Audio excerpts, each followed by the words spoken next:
You're listening to Witch Wednesdays, a semi-weekly podcast source for all things witchcraft in the modern world. Join your host, Steph, on Wednesday mornings to chat about seasons, Sabbats, and all new witchcraft topics to help you make your life more magical.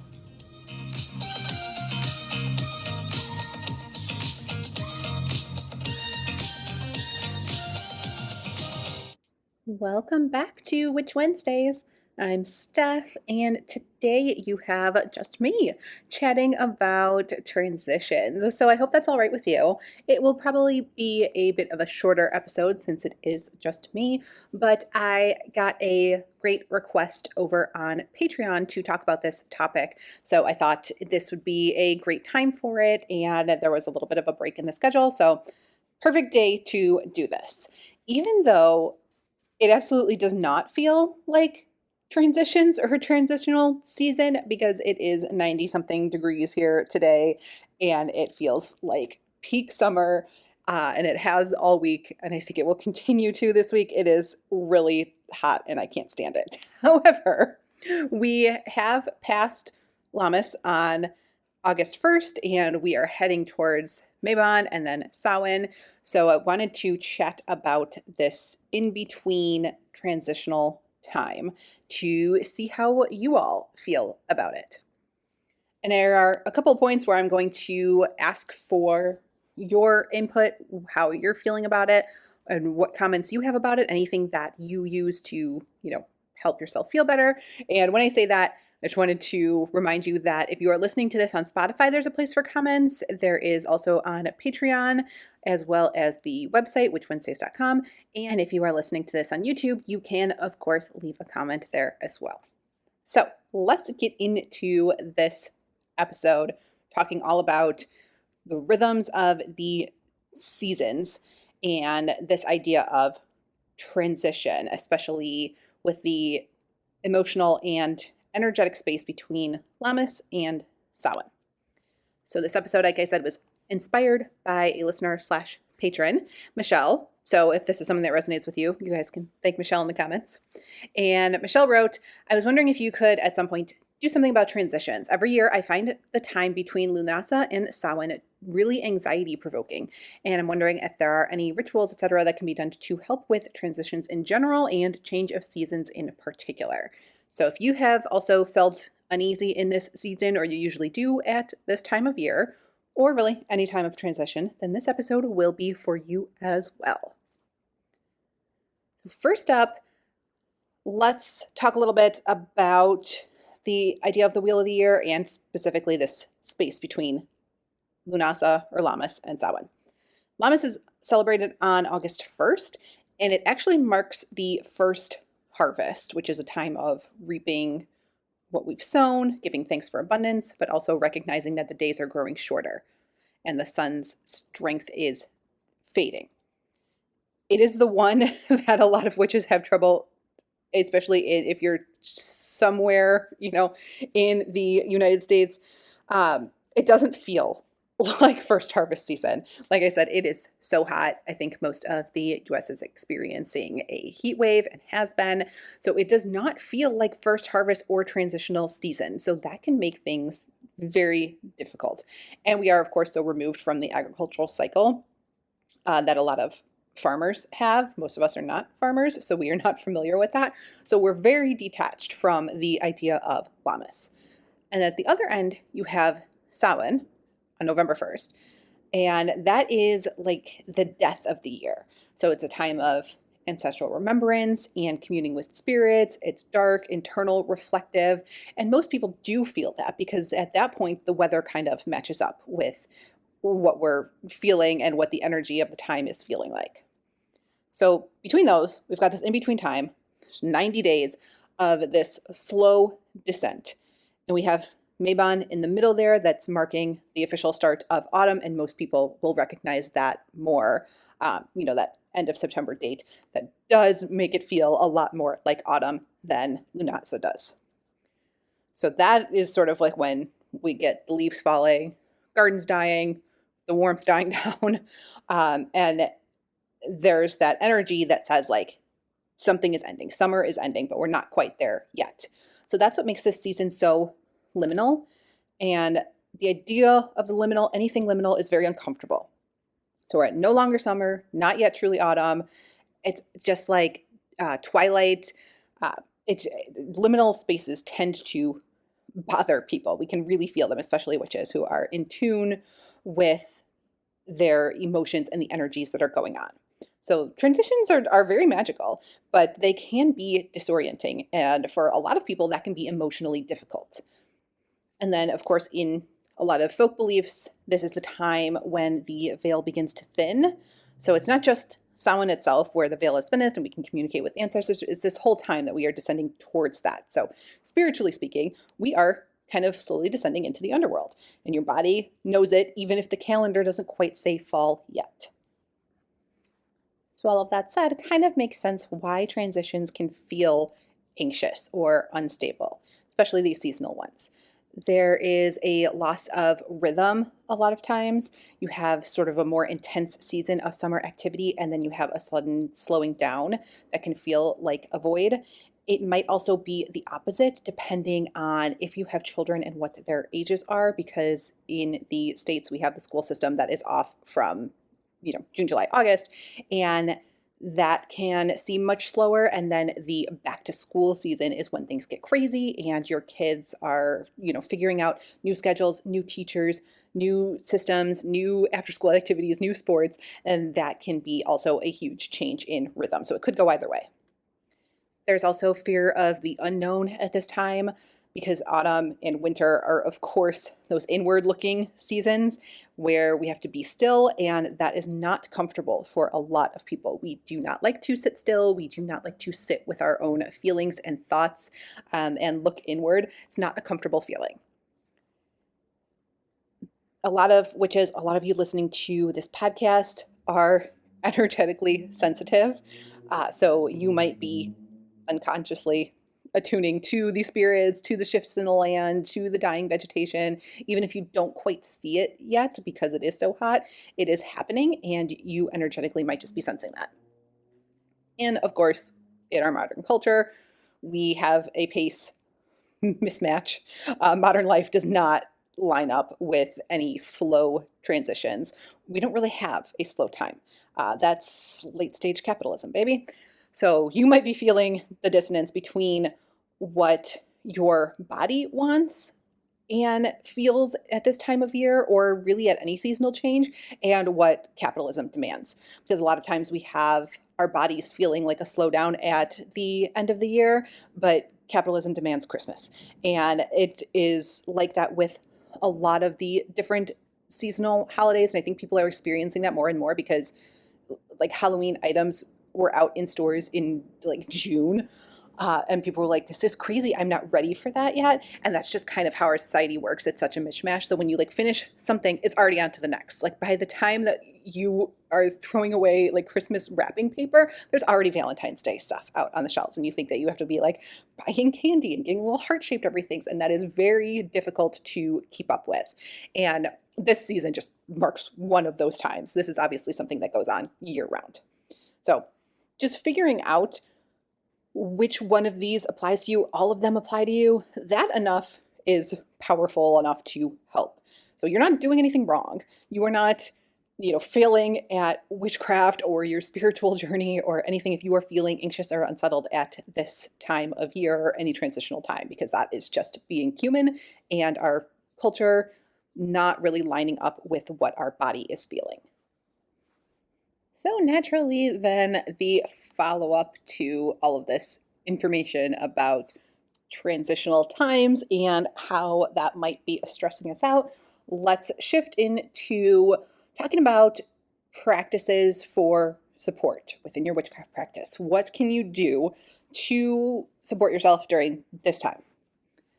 I'm going to talk you through a couple of ideas, but then I am also going to share a post for patrons. So good time to join. If you are not a patron, I'm going to have a bonus post up for you guys that shares three specific spells and rituals that you can do, walk you through step by step like I normally do over there for walking you through this time. So they will be different than what I am sharing here on the episode today. So if you want to check that out, I will have it linked in the show notes below. But for this episode, let's talk. First up, definitely can do a harvest time reflection ritual, which is just sitting with your thoughts and feelings. And that is the part that makes a lot of people uncomfortable, but it is such a good thing to do. So just choosing a quiet time to reflect on your personal harvest, because that is what a lot of people are missing from that Lammas Lunasa holiday, is it not feeling like harvesting. So take some time to reflect on how you've grown this year and what it is that you completed so far, and just write it down so you can celebrate the small things.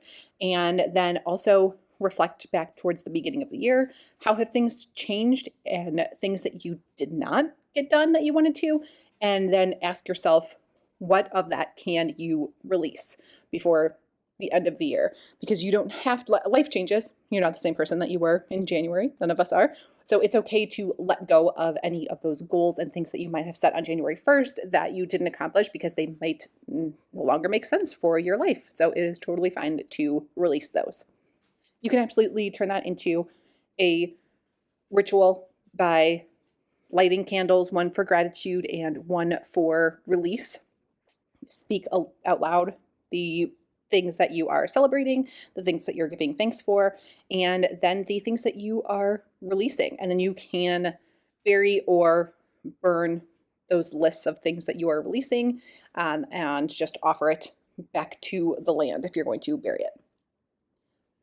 You can also do some transitional altar work and start gradually shifting your altar to match with the season. Sometimes we forget about that, especially in August, and tend to keep it more of a like summer theme. Whether that is your specific dedicated altar space or just your home in general, we keep it sort of summer up until that Maybon point, and then we're like, oh yeah, we should probably transition to fall. So it is okay to totally start transitioning that now, your altar or your home. Then by adding things that would represent both harvest and that sense of decay. So you could have a ripe apple. You could also have a leaf that's already fallen off of a tree. You can add herbs that are associated with this season, like mugwort, vervain, and yarrow. And you can include sort of symbols of guidance, because that's also a part of this transitional season, like a key, lantern, or ancestral photos, since we are heading into that Samhain thinning of the veil season.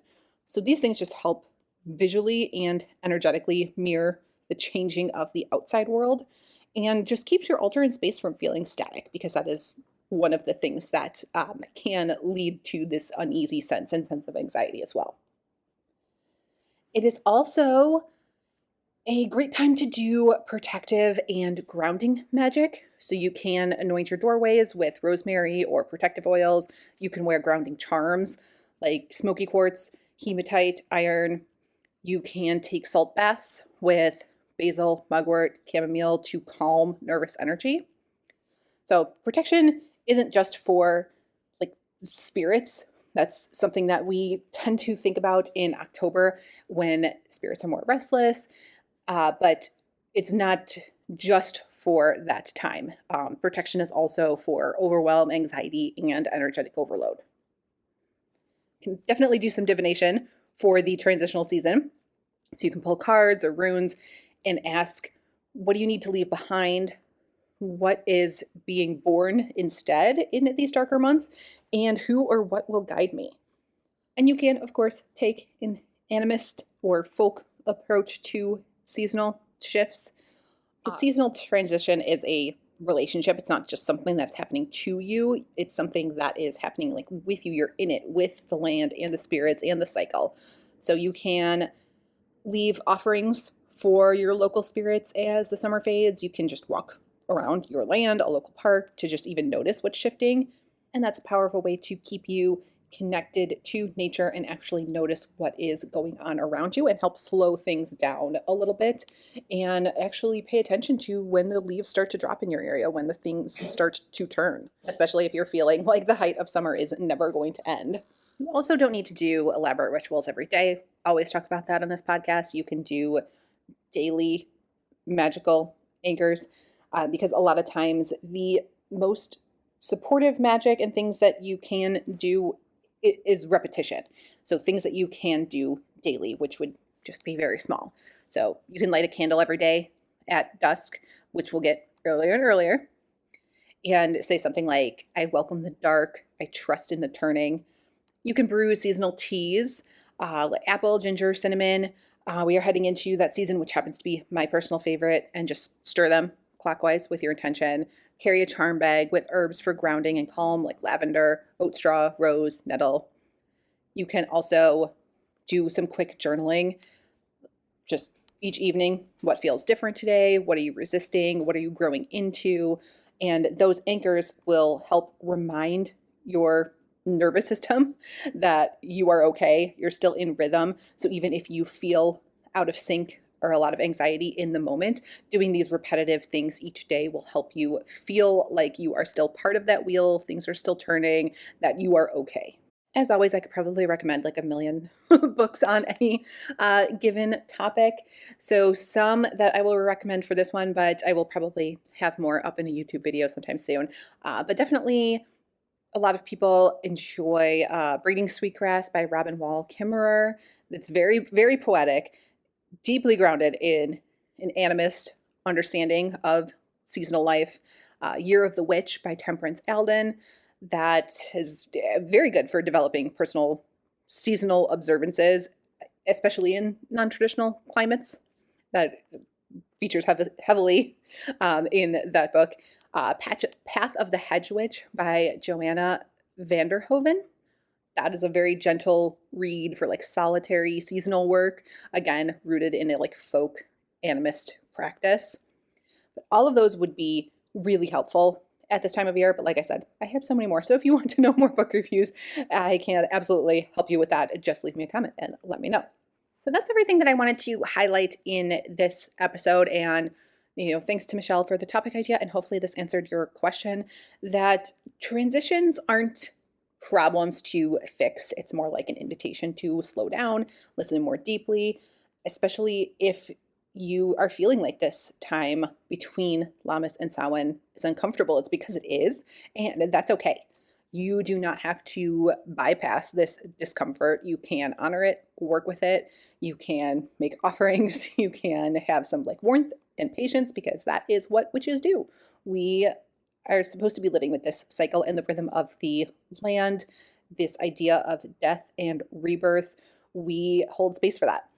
So whether this is your anxious in between season or you have another one, a different time of year, you are not broken. You are not alone. A lot of us feel that way. I think a lot do feel it at this time of year, but you might be different. Absolutely let me know in the comments what your difficult time of year is. And if you have any other ideas about how you navigate these transitions, if you have a favorite ritual, charm, any simple habits that help, definitely feel free to reach out, because I know that a lot of you listening will find something in the comments that resonate with you. And if it wasn't something that I said in this episode, I know that somebody else will have something out there that will help you in particular. So I love it when you guys are also offering up all of your ideas as well. So like I said, lots of places to leave comments, commentary. Absolutely let me know. And if you want more spells and rituals in detail, that will be over on Patreon, and that is linked below if you would like to join. And also a good time to join, because there is going to be a giveaway coming up at the end of the month that is all spooky season themed. End of month or early September, because you know me, can never get it together over here. But that is everything that I have for this episode. I hope you enjoyed, and I will see you all next week.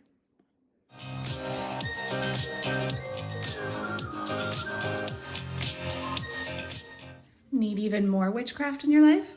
Subscribe to Witch Wednesdays on Patreon and YouTube for all types of exclusive bonus content like spells, recipes, book reviews, and more, or even order personalized tarot readings and spells. Be sure to follow on Instagram at Witch Wednesdays Podcast.